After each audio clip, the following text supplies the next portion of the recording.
Hey everybody, Motorpoet 59 here. Well, now we have Putin warning the United States to stop helping Ukraine or they could suffer unpredictable consequences. There's not much unpredictable about Putin. I think Zelensky seems to think that he will resort to nuclear weapons. I don't think that will happen. That would not end well for Putin at all. I think Zelensky is trying to drum up support and create a panic among the politicians and among the Ukrainian people. I think it's sad that he's doing that. That he's just another communist dictator thug like Putin, and I've said that before. I won't change my mind about that. I don't think he's heroic.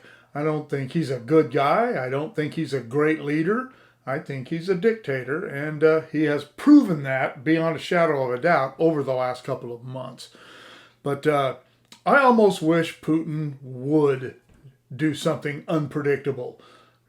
That would give us a reason to go in there and kick the dog shit out of him. We would put him where he belongs, and he's not going to launch any nuclear weapons. He's not going to do that. As I said, that would not end well for him or for Russia in general or for that part of the world.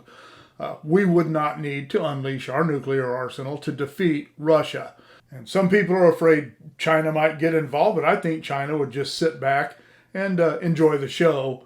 I don't like, as an American, I don't like being threatened by global punks like Vladimir Putin.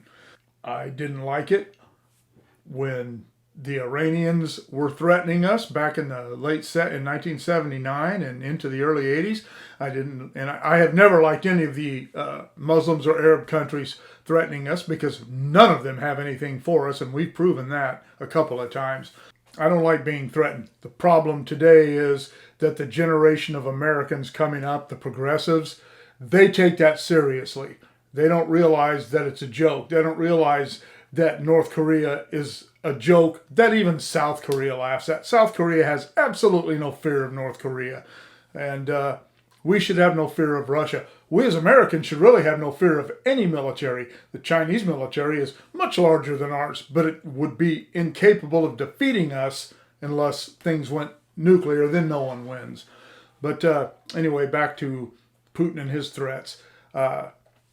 It's time to put that guy in his place. I'm not saying we should send troops over there. I'm still vehemently opposed to putting American boots on the ground over there. But it's time for the Biden administration to stand up to this guy and not just issue embargoes and these vague, they're not even threats. The Biden administration isn't capable of making threats because they're Democrats, and Democrats have no courage. They have no spine. They have no backbone. They're disgusting examples of American courage and bravery and American exceptionalism. But that's another video. I'm just tired of Putin. I'm tired of Putin. I'm tired of Zelensky. I'm tired of the whole thing. I still think that we should have just sat back when all this started and just waited to see what happened and went with the winners. Because it doesn't matter, and I've said this before, it doesn't matter who comes out on top over there whenever it finally does happen. We're going to end up being the assholes. The Americans are going to be the bad guys. Somebody's going to be pissed off at us no matter what happens. And I say if people are going to be pissed off at us, let's give them a reason to be pissed off at us. Look at Europe. We bailed Europe out of tyranny twice in the 20th century. And look how they treat us.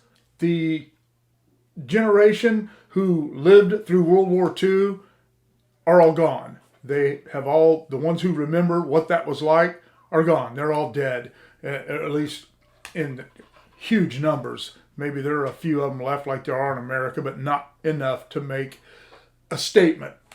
And that generation of Europeans have forgotten what America did to save them. And that's why they talk crap about us now.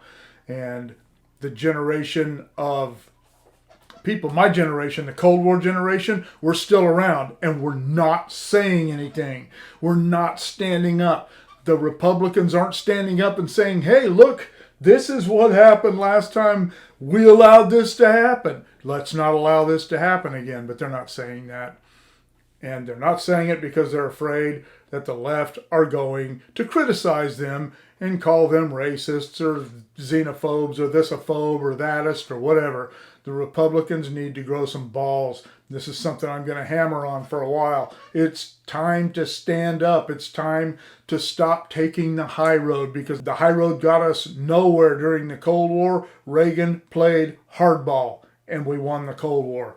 And it's time for the Republicans to start playing Reagan hardball again. You know what? We don't have to go out and hit people over the head with baseball bats or lob bombs at them. We have to stand up to them diplomatically, and America seems to have forgotten how to do that. Trump was moving in that direction, getting people to listen.